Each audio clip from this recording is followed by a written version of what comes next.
పూరా లోకల్. బీసీలకి 42% రిజర్వేషన్లు కల్పించాలంటూ ఇటు ఎప్పటి నుంచో బీసీ నాయకులందరూ కూడా పోరాటాలు చేస్తూ ఉన్నారు.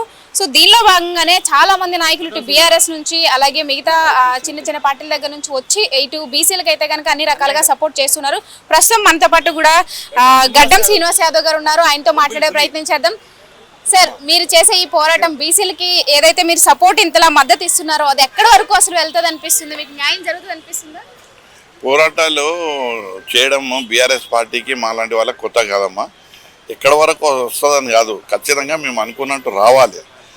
42% బీసీ రిజర్వేషన్ ఇవ్వాలి.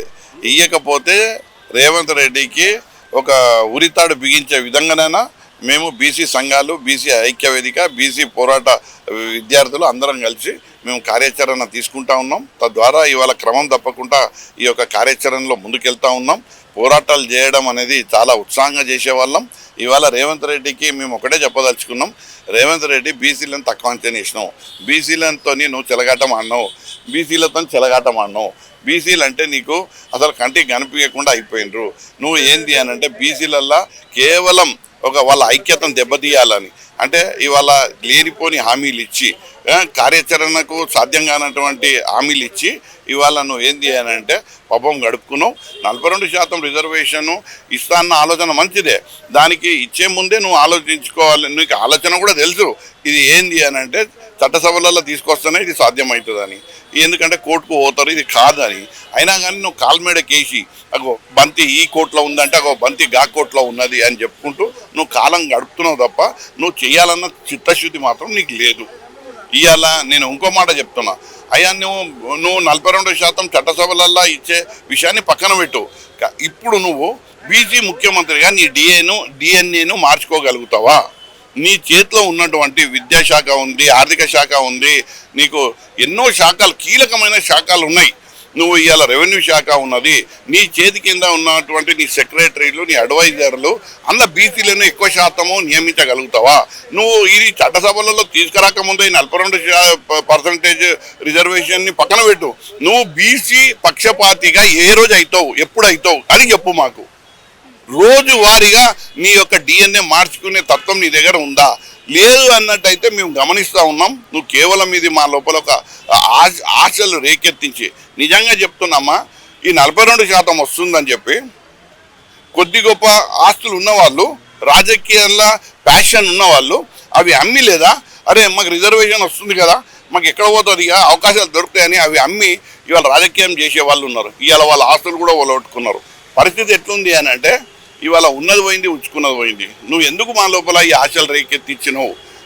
అయితే నువ్వు అనుకుంటున్నావు ఏంది అని అంటే రాజకీయంలో అన్నీ జరిగిపోతూ ఉంటాయి, మర్చిపోతూ ఉంటారు అనుకుంటున్నావు.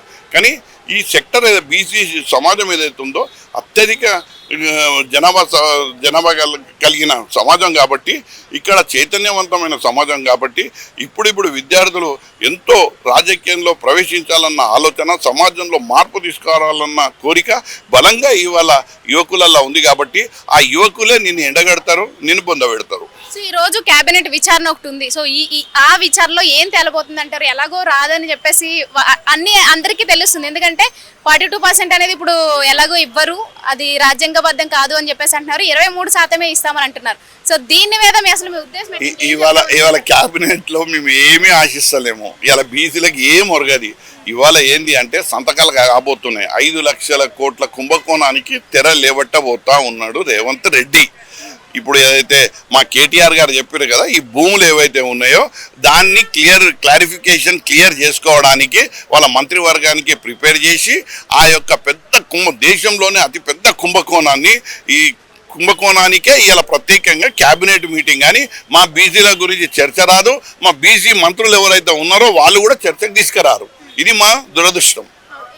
న్యాయం జరుగుతుంది అనిపిస్తుందా మీకు? ఇంకా ఈ యొక్క స్థానిక సంస్థల ఎన్నికల్లో న్యాయం జరగదని చేతులు లేవట్టిండు కదా, జీవో 46 ఇచ్చిండు కదా, పోతున్నాం కదా అని అన్నాడు.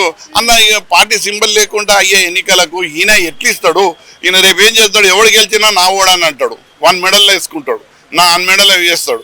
ఇవన్నీ రేవంత్ రెడ్డి ఏంది అని అంటే నేను ఎట్లయితే ముఖ్యమంత్రి అయిననో అట్లనే బీసీలను కూడా కొట్టి బీసీ సమాజాన్ని ఏమి ఇయ్యగాని ఓ పేరు తెచ్చుకుంటా. ఇవ్వకపోతే ఎట్లా కడుపులో పడకపోతే పేరు ఎట్లా కలుస్తారు నీది? కడుపులో పడాలి, నువ్వు చేసినావు మాకు అనిపించాలి, అప్పుడు రేవంత్ రెడ్డి జిందాబాద్ అంటారు. కానీ ఇప్పుడైతే రేవంత్ రెడ్డి ముర్దాబాదే అంటారు కదా. సో ఇంకొకటి, కాంగ్రెస్ పైన ఈ వ్యతిరేకత వస్తుంది కాబట్టి బీసీల నుంచి దీన్ని మీరు అంటే అవకాశంగా తీసుకుని బీఆర్ఎస్ అంతా వాడుకుంటుందని వార్తలు వినిపిస్తున్నాయి. అమ్మ రాజకీయాలల్లా ఇప్పుడు మీరు అనుకుంటారు అవకాశం తీసుకోరని, రాజకీయంలో చెప్పింది మేము కాదు, చెప్పింది అతనే. 42% రిజర్వేషన్ కల్పిస్తా అని చెప్పి ఆయనే చెప్పిండు కదా, మేము చెప్పలే కదా. దాన్ని మన అంటే రాజకీయ రంగంలో ఉండి ప్రశ్నించే గొంతుక కూడా మేము మారొద్దా, మేము ప్రశ్నించొద్దా? అంటే అది ప్రశ్నిస్తే నువ్వు దానికి వేరే కథ అల్లుతావా? అట్లా కాదు. ఏంది అని అంటే చైతన్యమైనటువంటి సమాజానం ఇవాళ ఎన్నో మీలాంటి ప్రసార మాధ్యమాలు ఎంతో కనువింపు చేస్తూ ఉన్నాయి, తెలియని విషయాలు చెప్తా ఉన్నాయి, లోతుగా ఇవాళ పరిశీలించే విద్యార్థులు యువకులు తయారైనరు. అలాంటి వాళ్ళకు నువ్వు ఎట్లా మోసం చేస్తావు రేవంత్ రెడ్డి అని మేము అడుగుతా ఉన్నాం. చాలా చక్కగా ఇప్పుడు మేము ఏం చేస్తున్నాం అమ్మా, ఇప్పుడు కూరగాయలు ఎవరైతే అమ్ముతున్నారో వాళ్ళకే కూరగాయలు అమ్ముతలేము, అంటే తెలిసిన వాళ్ళకే చెప్తున్నాం. కొత్త వాళ్ళని ముట్టిస్తున్నాం. ఇక్కడ మేము వెజిటేబుల్స్ ఉదాహరణకు చెప్తున్నాం, వెజిటేబుల్ అమ్మేటోడు వెజిటేబుల్ దగ్గరికి పోయి వాడు అమ్మేటోని దగ్గరికి పోయి అమ్మొద్దు. కొత్త రక్తాన్ని ఇలా జాయిన్ చేస్తున్నాము. అందుకుంటే యువకులను, విద్యావంతులను, అన్ని రకాల బీసీ, ఎస్సీ, ఎస్టీ, మైనార్టీలను అందరినీ ఏకం చేసుకొని పోరాటం కొనసాగిస్తున్నాం.